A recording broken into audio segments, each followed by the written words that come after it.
अध्यक्ष जी और साथियों, सबसे पहले तो मैं समाजवादी साथियों के इस समागम में देश भर से आए हुए सभी साथियों का, मंचासीन सभी साथियों का आप सबका स्वागत करता हूं। आप सबके बीच में आके बेहद खुशी महसूस हो रही है। पुणे घोषणा पत्र बनाने के लिए मैं सुनीति बहन का और तमाम साथियों का धन्यवाद करता हूं। इस घोषणा पत्र में वो तमाम चीजें हैं जो हम सब देखना चाहते हैं, तो इसलिए मैं घोषणा पत्र के बारे में अलग से बहुत कुछ नहीं कहूंगा। हाँ, मेरा एक शब्द का संशोधन जरूर होगा। जब सुनीति बहन के पास समय होगा तो मैं बता दूंगा, पर बताऊंगा सार्वजनिक रूप से। सच बताऊं तो डॉक्टर सुनीलम आपको बताएंगे कि मुझे समाजवादी साथियों के समागम में आने को लेकर हमेशा कुछ संकोच और अकबकाहट रही। मैं ईमानदारी से कहना चाहता हूं, जिस व्यक्ति का अतीत कभी भी समाजवादी रहा हो, जिसने अपने जवानी के दिनों में अपने आप को समाजवादी कहा हो, वो सब किसी हॉल या किसी जगह इकट्ठे हो जाएं, ये देख के मेरे मन में गुदगुदी नहीं हो। अभी मैं कुछ युवा साथियों से बात कर रहा था। मैं उन्हें बता रहा था कि भारत की सार्वजनिक जीवन की एक विचित्र सी रस्म है। लोग आपसे मिलते हैं और मिलके कहते हैं, मेरे दादाजी स्वतंत्रता संग्रामी थे, मेरे दादाजी ने 1942 में ये किया। फिर उसके बाद वो बताते हैं, मेरे पिताजी 56 में ये किए, 57 में ये किए, 77 में जेल गए। ये सब बात जब 10-15 मिनट तक चलती रहती है, मेरा मन करता है, कभी कभी मन कर भी देता हूं, कभी कभी मन में बात रह जाती है शालीनता के नाते। मेरा मन करता है उसको रोक के पूछूं, भाई तुम्हारे दादा ने क्या किया, तुम्हारे पिताजी ने क्या किया, मुझे ये बताओ तुम क्या कर रहे हो। यही सवाल मेरे मन में हमेशा आता है, क्योंकि ऐसे लोगों को मैं कहता हूं, एक आधी बार एक यंग व्यक्ति ने किया, उसको मैंने टोक के कह दिया कि बेटा, तुम्हारे कामों का श्रेय तुम्हारे पिताजी ले, ये तो मैं समझ सकता हूं, क्योंकि पिताजी ने वो संस्कार दिए जिससे तुम वो बने। तुम अपने पिताजी के काम का श्रेय काहे को ले रहे हो? क्या तुमने अपने पिताजी को संस्कार दिए थे क्या? ये बात कमोबेश हम पे लागू होती है। हम एक बहुत बड़ी महान परंपरा के वारिस हैं, लेकिन कोई पलट के, जैसे मेरी इच्छा होती है उससे पूछने की कि बेटा अपने बाप दादा का मत बताओ, मुझे बताओ तुम क्या कर रहे हो। कोई पलट के सड़क पे हमसे भी पूछ सकता है कि ये 90 साल की आपकी परंपरा के बारे में आप क्यों मुझे बता रहे हो। मुझे ये बताओ कि आज तुम क्या कर रहे हो।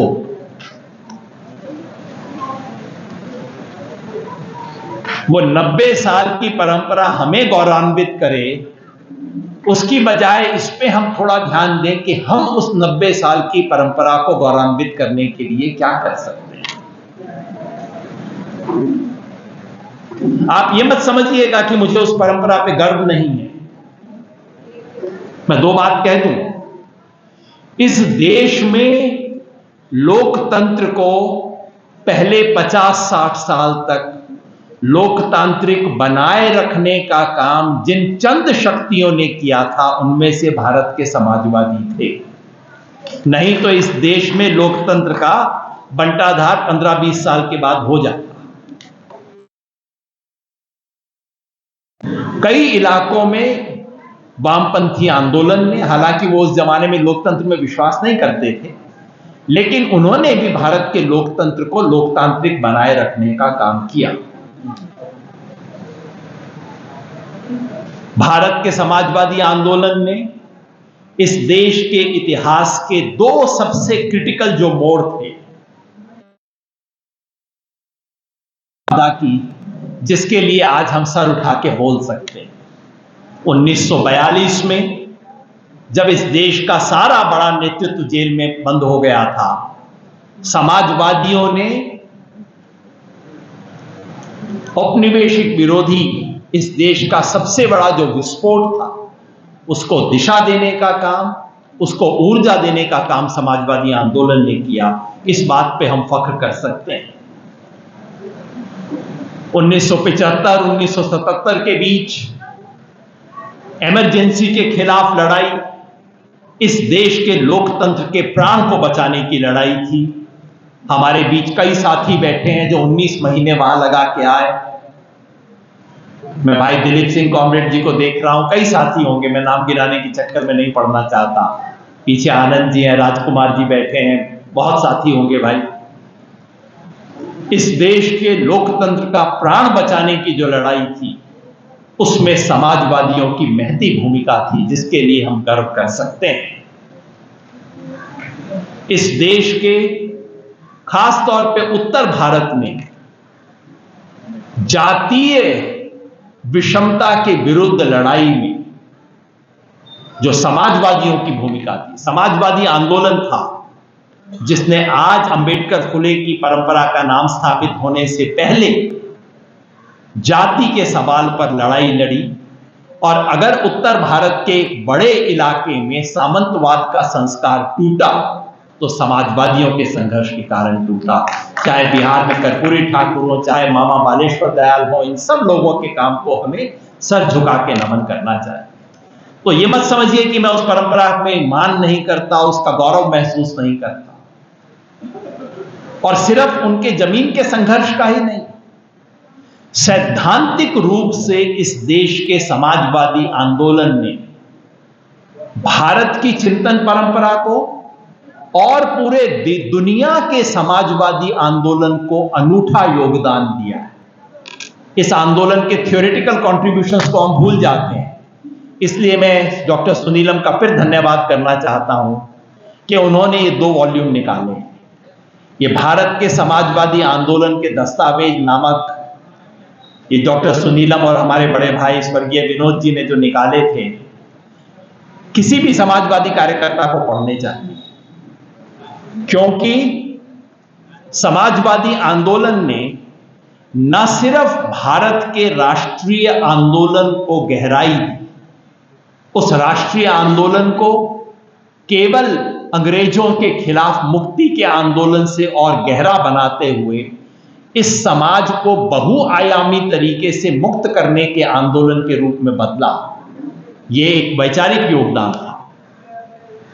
लेकिन एक और बात मैं कहना चाहता हूं, भारत का समाजवादी आंदोलन नाम समाजवादी था, इसलिए गलतफहमी यह हो जाती है कि अच्छा दुनिया भर में जो डेमोक्रेटिक सोशलिस्ट आंदोलन चल रहे थे वैसा ही भारत का आंदोलन भी था। नहीं, भारत का जो डेमोक्रेटिक सोशलिज्म है वो पूरी दुनिया की सोशल डेमोक्रेसी से बिल्कुल अलग था अपने विचार। 4-5 थ्योरेटिकल कंट्रीब्यूशन है, वैचारिक योगदान है भारत के समाजवादी आंदोलन के, जो पूरी दुनिया को याद रखने पड़ेंगे। पहला, भारत के समाजवादी आंदोलन ने समाजवाद के विचार को केवल वर्ग यानी कि केवल अमीर गरीब के सवाल से आगे बढ़ाते हुए बहुआयामी विषमता के संघर्ष में बदला। नारी का सवाल आज हम सब उठाते हैं, लेकिन जब डॉक्टर लोहिया ने उठाया था उस वक्त नारी का सवाल, जेंडर इंजस्टिस का सवाल दुनिया के समाजवादी आंदोलन का केंद्रीय सवाल नहीं था। डॉक्टर लोहिया ने इसे दुनिया के समाजवादी आंदोलन में स्थापित किया। 7 क्रांति की बात जो थी, समता के विचार को बहुआयामी बनाने का काम भारत के समाजवादी आंदोलन का एक अनूठा योगदान है। दूसरा, सत्याग्रह को समाजवादी संघर्ष के एक औजार के रूप में स्थापित करना। दुनिया भर में समाजवादी वो हुआ करते थे जो कहते थे हमें खूनी क्रांति पसंद नहीं है, हम वोट के जरिए समाजवाद लेके आएंगे। भारत के समाजवादी आंदोलन ने संघर्ष और सत्याग्रह की गांधीवादी कल्पना को एक संघर्ष के औजार के रूप में लाके दुनिया के समाजवादी विचारधारा में एक अनूठा योगदान दिया। तीसरी बात, राष्ट्रवाद और समाजवाद के विचार का जो संगम भारत के समाजवादी आंदोलन में हुआ, जिसके लिए हमें आचार्य नरेंद्र देव जैसे लोगों को याद रखना चाहिए। जिस तरह का जो संगम उनके विचार में हुआ वो बाकी दुनिया में बहुत कम हुआ। खास तौर पर यूरोप का समाजवादी आंदोलन हमेशा राष्ट्रवाद से संकोच करता था, क्योंकि उनके मन में राष्ट्रवाद का मतलब था हिटलर, उनके मन में राष्ट्रवाद का मतलब था संकीर्णता। भारत के राष्ट्रीय आंदोलन में राष्ट्रवाद की एक सकारात्मक विचार को स्थापित करना, एक ऐसा राष्ट्रवाद जो मुझे अपने पड़ोसी से घृणा करना नहीं सिखाता, ऐसा राष्ट्रवाद जो मुझे दक्षिण अफ्रीका से जोड़ता है, जो मुझे लातिनी अमेरिका से जोड़ता है, जो फिलिस्तीन के सवाल से मुझे जोड़ता है। और सुनीति जी बहुत धन्यवाद कि हमने फिलिस्तीन का नाम लिया है। ऐसे जमाने का कोई भी प्रस्ताव जिसमें फिलिस्तीन का नाम न लिया जाए वो न्याय का प्रस्ताव नहीं हो सकता। हमने नाम लिया, मैं धन्यवाद देना चाहता हूं। आज के जमाने दुनिया का सबसे बड़ा नरसंहार जो हो रहा है उसका हमें नाम लेना चाहिए। ये समाजवादी आंदोलन का एक कंट्रीब्यूशन था कि उसने उसका जो राष्ट्रवाद था, ये राष्ट्रवाद पड़ोसी से घृणा का राष्ट्रवाद नहीं था, अपने घर में दुश्मन ढूंढने का राष्ट्रवाद नहीं था। ये इस देश की सांस्कृतिक एकता को मजबूत करने का, सांस्कृतिक विविधता को जोड़ने का राष्ट्रवाद था। ये राष्ट्रवाद मुझे चीन से जोड़ता था, ये राष्ट्रवाद मुझे इंडोनेशिया के बांडुंग में लेके जाता था, ये राष्ट्रवाद मुझे दक्षिण अफ्रीका के रंगभेद के आंदोलन से जोड़ता था। ये दुनिया से जोड़ने वाला राष्ट्रवाद था, जिसके लिए फिर भारत के समाजवादियों को एक विशेष श्रेय मिलना चाहिए। और चौथी बात, भारत के समाजवादी आंदोलन ने संस्कृति की जमीन पे रह के काम करना सिखाया।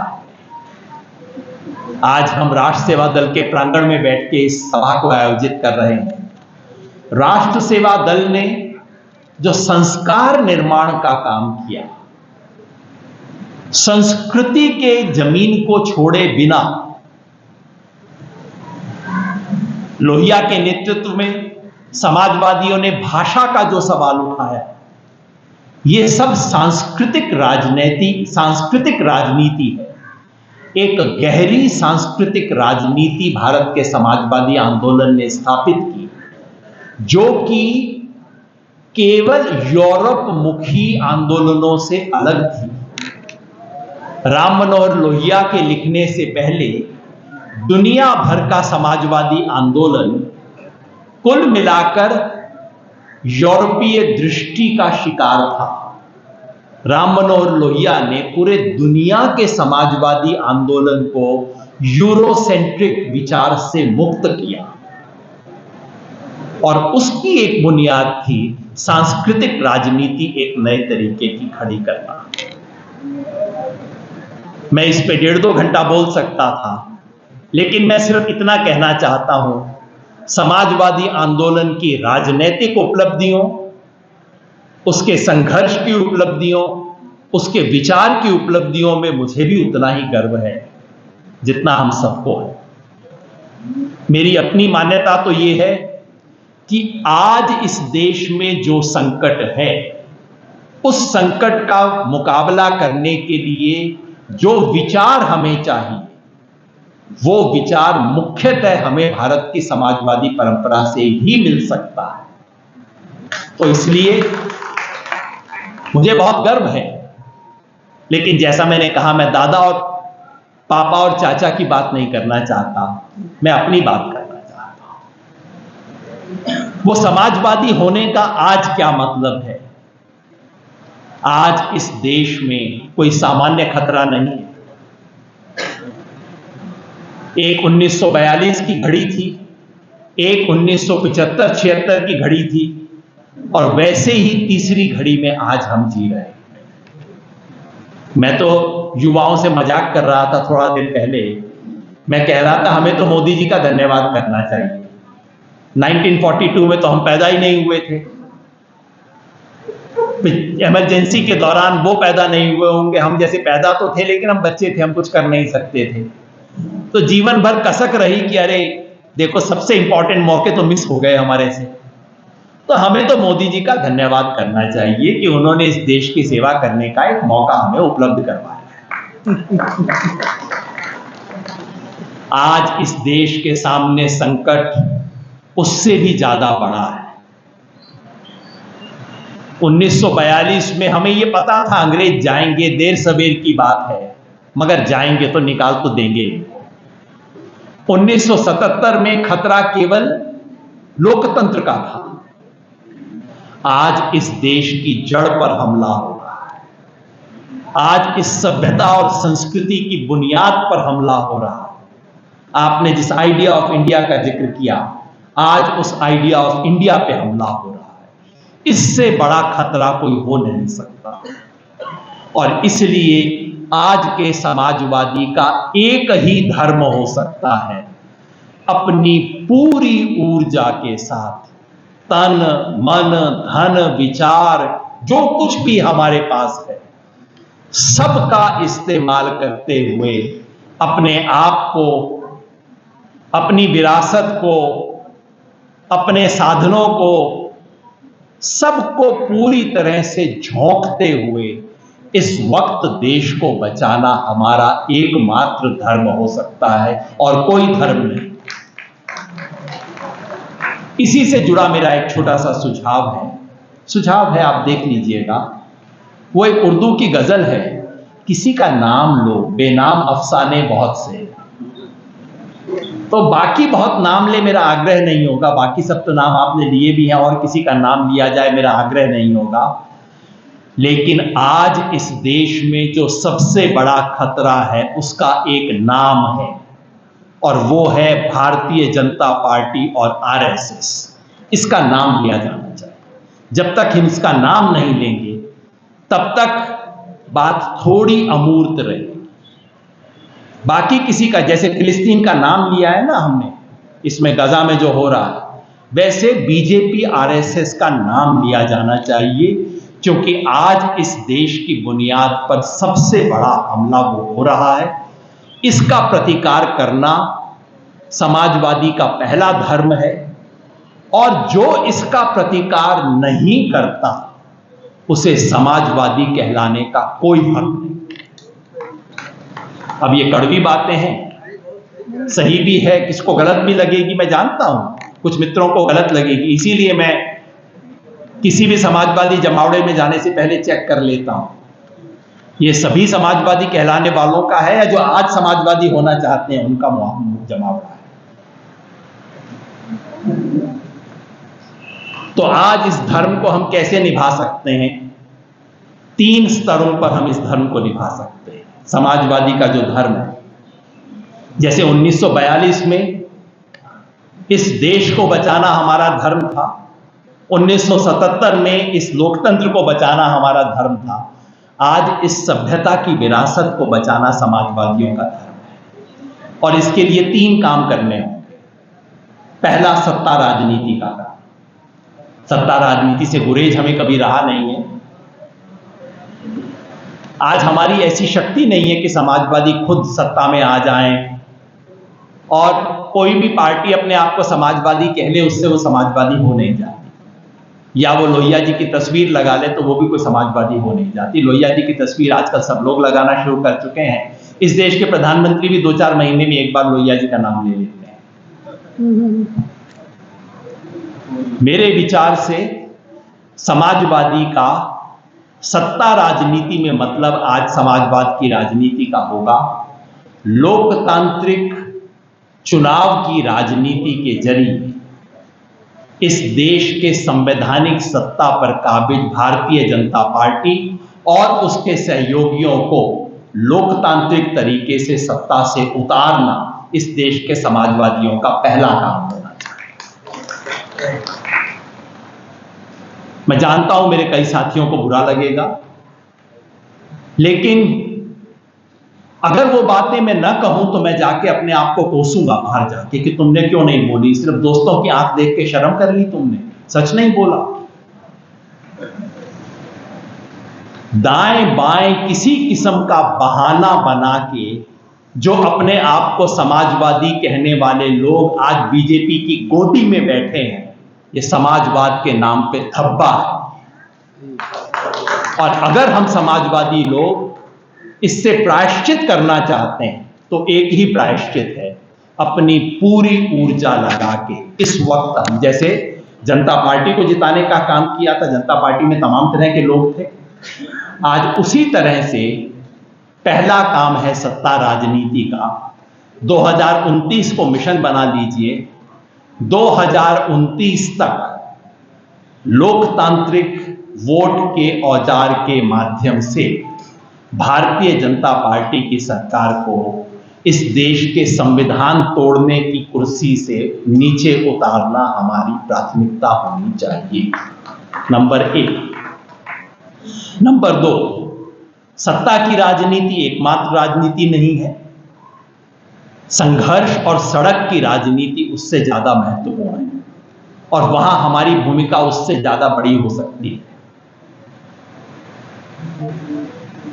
सड़क की राजनीति मतलब जन आंदोलनों की राजनीति, क्योंकि आज इस देश का जो समाज है पिरामिड है और उस पिरामिड का जो ऊपर का त्रिकोण है वो बीजेपी की जेब में है।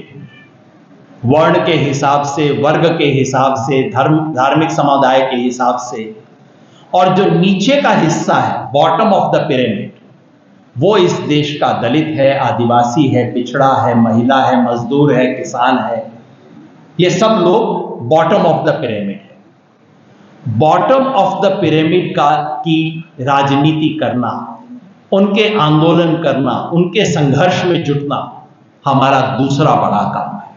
चाहे वो किसान आंदोलन हो, चाहे वो महिला स्वतंत्रता का आंदोलन हो, चाहे वो सीएए के विरुद्ध आंदोलन हो, चाहे वोट छीनने का एसआईआर के माध्यम से जो कोशिश हो रही है उसका आंदोलन हो, चाहे वो दलित आंदोलन हो, चाहे आदिवासी के अधिकार का आंदोलन हो, इन तमाम आंदोलनों में समाजवादियों की भूमिका है और ज्यादा हो सकती है।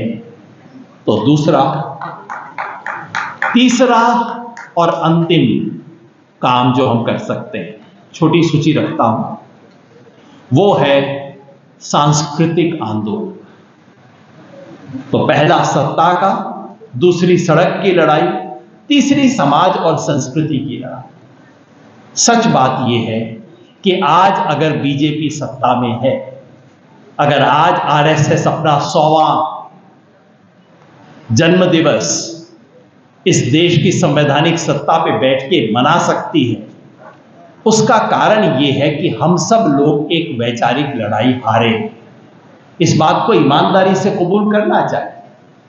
इस देश के संविधान को बचाने की लड़ाई, इस देश के आजादी के आंदोलन के मूल्यों को बचाने की लड़ाई हम सब लोग हार गए। मैं नहीं कहता कि हमेशा के लिए हार गए, बैटल हारे हैं, वॉर नहीं हारे हैं अभी हम, लेकिन एक लड़ाई में हमारी हार हुई है। अब दोबारा से खड़े होके उस लड़ाई को लड़ना सबसे बड़ा काम है सांस्कृतिक। अगर आप मुझसे कहें सत्ता की राजनीति से बड़ा है संघर्ष की राजनीति, और उससे भी बड़ी है आज संस्कृति और विचार की राजनीति। और वो संस्कृति और विचार की राजनीति करने के लिए भारत का समाजवादी आंदोलन हमें जो दे सकता है वो शायद इस देश में किसी और आंदोलन के पास नहीं। भारत के समाजवादी आंदोलन की एक विशिष्ट परंपरा है, चाहे वो साने गुरु जी के वचन से निकलती हो, तमाम तरीकों से आती है इस देश के अंदर, चाहे लोहिया जयप्रकाश नरेंद्र देव के वचन में आती हो, उस परंपरा में अगर वो सांस्कृतिक लड़ाई हमें लड़नी है इस देश के मूल्यों को बचाने की, तो वो अंग्रेजी में नहीं लड़ी जा सकती। वो लड़ाई भारतीय भाषाओं में लड़ी जाएगी, भारतीय भाषाओं को आपस में जोड़ते हुए लड़ी जाएगी। भारतीय भाषाओं को एक दूसरे के खिलाफ खड़ा और करने की जो कोशिश है उसको तोड़ते हुए वो लड़ाई लड़ी जाएगी। मराठी बनाम हिंदी कोई सवाल हो नहीं सकता इस देश में। इसलिए मैं तो खुल के बोलता हूं, एक हिंदी भाषी होने के नाते, हिंदी प्रेमी होने के नाते मैं कहता हूं, भारत सरकार को हिंदी दिवस मनाना बंद कर देना चाहिए। केवल भारतीय भाषा दिवस होना चाहिए, कोई हिंदी दिवस की इस देश को जरूरत नहीं। ये सांस्कृतिक लड़ाई है जो तमाम भारतीय भाषाओं को जोड़ के लड़ी जाएगी। ये सांस्कृतिक लड़ाई है जो राष्ट्रवाद की बुनियाद पर लड़ी जाएगी। मैं देखता हूं जिन लोगों ने इस देश को के आजादी के आंदोलन में एक बूंद खून नहीं दिया, वो आज राष्ट्रवाद के ठेकेदार बन के बैठे हुए हैं और उनके डर से अब राष्ट्रवाद शब्द का इस्तेमाल करते हुए हमें झेल पानी शुरू हो गई है, हम शर्म करना शुरू कर गए। ये छोड़ दीजिए, ये राष्ट्रवाद मेरा राष्ट्रवाद है। इस देश के राष्ट्रवाद की परंपरा, ये हमने अपना राष्ट्रवाद कोई हिटलर से नहीं सीखा था, मुसोलिनी से नहीं सीखा था। इस देश का राष्ट्रवाद एक विशेष किस्म का राष्ट्रवाद है। हम उसकी बुनियाद पर लड़ेंगे, संस्कृति की बुनियाद पर, राष्ट्रवाद की बुनियाद पर, इस समाज के परिवर्तन के आंदोलन की बुनियाद पर। तो तीसरी बात संस्कृति की है, सांस्कृतिक लड़ाई। भारत के एक ऐसे विचार को, विविध भारती के विचार को पुनर्स्थापित करना। इस देश की परंपरा कोई एक नहीं है, इस देश का धर्म कोई एक नहीं है, हिंदू धर्म भी कोई एक परंपरा का नाम नहीं। इस देश की सैकड़ों हजारों परंपराएं, उस पूरी परंपरा और विरासत को, उसके सबसे खूबसूरत हिस्सों को लेते हुए हम अपनी लड़ाई लड़ेंगे। और ये तीनों लड़ाइयां, सत्ता की लड़ाई, जन आंदोलन की लड़ाई और संस्कृति की लड़ाई, इन तीनों लड़ाइयों को जब हम एक साथ लड़ेंगे तो फिर हम केवल किसी एक राजनीतिक सत्ता या दल के साथ दिखाई नहीं देते। जैसे आजादी के संघर्ष में समाजवादियों ने अंग्रेजों के विरुद्ध लड़ाई को तमाम अन्याय के विरुद्ध की लड़ाई में बदला था, ठीक उसी तरह से आज समाजवादी मोदी, बीजेपी और आरएसएस के विरुद्ध लड़ाई को उसका तेज बनाते हुए, उसकी धार को बचाते हुए इस देश के तमाम अन्याय के विरुद्ध लड़ाई में बदलेंगे। ये हमारी विरासत है, ये हमारी परंपरा है। मैं चाहता हूं कि हम समाजवादी कुछ ऐसा काम करें जिससे लोग पूछें कि आप किस परिवार से आए हो, और तब हम सर उठा के कह सकें हम समाजवादी परिवार से आए हैं। जो बात मैं मेधा जी के बारे में कहता हूं, जब लोग मेधा जी का ज्यादा गुणगान करते हैं, मैं कहता हूं पता है किस स्कूल से आई हैं, किस परंपरा से आई हैं। जब मैं कहता हूं कि मेधा पाटकर समाजवादी परंपरा की पैदाइश है, तो समाजवाद ऊंचा होता है, समाजवाद का सर ऊंचा होता है। क्या हम भी ऐसा सब काम करें जिससे लोग पूछें कि इस देश को 42 के संघर्ष में बचाने वाले कौन लोग थे, इमरजेंसी के खिलाफ लड़ाई में कौन लोग थे, और इस बीजेपी आरएसएस की इस देश को तोड़ने की साजिश से बचाने वाले कौन लोग थे। और अगर तीनों का जवाब समाजवाद समाजवाद समाजवाद निकलता है, तो वो समाजवादी आंदोलन को सबसे बड़ी हमारी योगदान होगा, सबसे बड़ा संकल्प होगा। एक अंतिम सुझाव व्यवहारिक, 90 हो गए हैं, तो मेरा सबको निवेदन है कि एक मिशन 90 हम शुरू करते हैं। और वो मिशन 90 क्या होगा? मेरा एक सुझाव, देश के 90 जिलों, मेरा सुझाव होगा कि उसमें से महाराष्ट्र को बाहर निकाल दीजिएगा। वहां पहले ही बहुत है, पर महाराष्ट्र के बाहर आपकी इच्छा हो तो महाराष्ट्र भी गिनती में शामिल कर लीजिए, वो थोड़ा सा चीटिंग हो जाएगा गिनती में। लेकिन देश के 90 जिलों में अगले 1 वर्ष में क्या हम 100 कार्यकर्ताओं के ऐसे शिविर जो कि उन्हें राजनीति के इन तीनों स्तरों के लिए तैयार करें, सत्ता की राजनीति, संघर्ष सड़क की राजनीति और सांस्कृतिक राजनीति, इन तीनों के लिए तैयार करें। अगर हम अगले 1 वर्ष में अपने नाम झंडे सब भूल जाए, कोई फर्क नहीं पड़ता, मेरी भी एक पार्टी है, मेरा भी एक संगठन है, इतिहास याद नहीं रखेगा, पर अगर हम सब लोग अपने झंडे, अपने अपने लेटर हेड को थोड़ा सा बाजू में रख के कह दें कि अच्छा 90 में से 9 तो मैं करवा दूंगा, 90 में से 12 की व्यवस्था तो मेरे पास है, ये कर दें। 90 जिलों में यदि हम 100 कार्यकर्ताओं का एक सम्मेलन नहीं, उनका एक शिविर करवा दें, तो वो मिशन 90 अगर हम स्वीकार कर सके तो बहुत बड़ा काम हो जाएगा। आपने इतना ध्यान से मेरी बात को सुना, धन्यवाद।